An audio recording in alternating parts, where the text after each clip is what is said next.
right, man. I'm hearing a lot more stronger rumors than I heard yesterday that Jermall Charlo may be next for Canelo Alvarez. So that means Canelo Alvarez will come down to from 175 to get back down to 160. He said that he's not putting a lot of muscle on. He don't plan to really rehydrate really high so he can come back down to 160. But I do want to elaborate a little bit more than I got a chance to on the live yesterday about this subject. Don't forget to hit the subscribe button, bell icon button, share the video. And one of the things I want to touch on is that I feel this is a great opportunity, and I feel that Jermall Charlo is getting Canelo at the right time.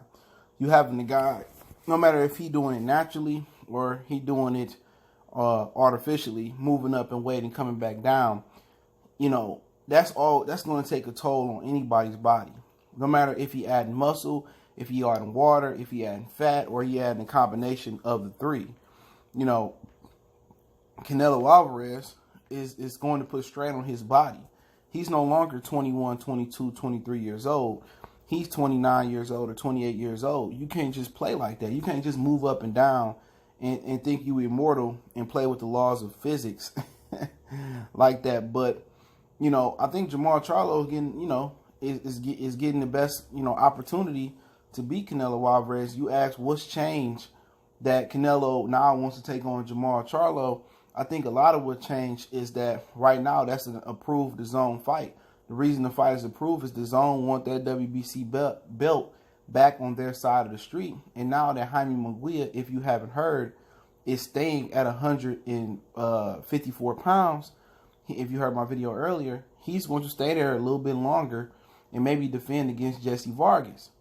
So they can't send Jaime after Jermall Charlo. That was kind of a thumb that Oscar De La Hoya threw out there. But now that it's an improved fight by DAZN, it's a fight that's gotten big enough for DAZN to want to do now. And, you know, Charlo's already said, I'm willing to come over there for a one-fight deal. And it had to be the fight of Charlo life to get a victory. And he has to knock this guy out, you know. And I do think he got the best mentality mixed with the youth than anybody in the division to do that.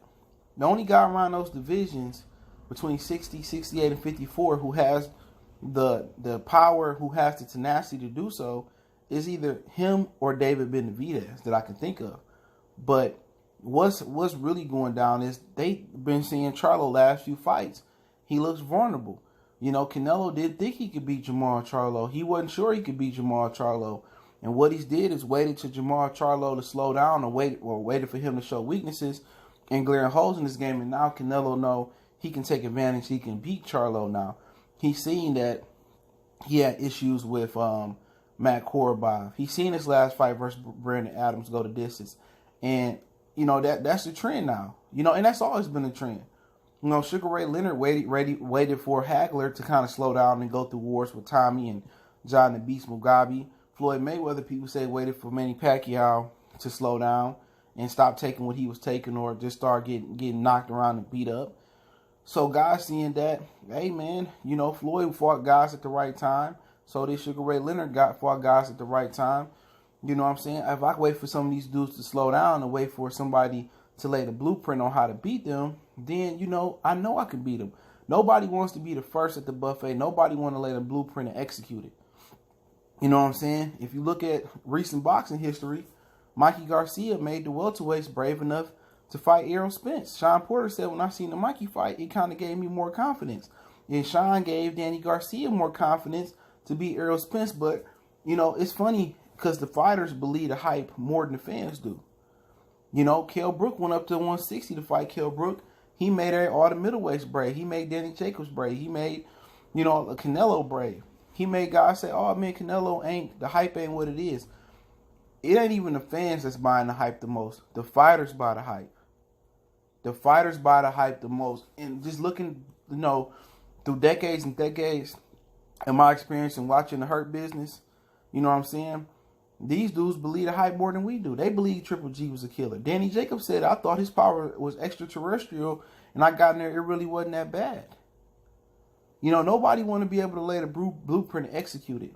But you know what? Those very same hoes that was in Golovkin game, the very same hoes that was in Jermall Charlo game, the very same hoes that was in Errol Spence game, the very same hoes that was in Golovkin game, the very same hoes that was in Marvin Hagler game, all them hoes have always been there. You know what I'm saying? You just got to trust your talent. You know what I'm saying? You got to trust your abilities to go ahead and execute that. But Canelo is an opportunist. And a lot of the Hispanic fans, they know it to be true. The Mexican fans, they know it to be true. They play stupid like he ain't the greatest opportunist in the sport of boxing, but he is. You know, he's an opportunist.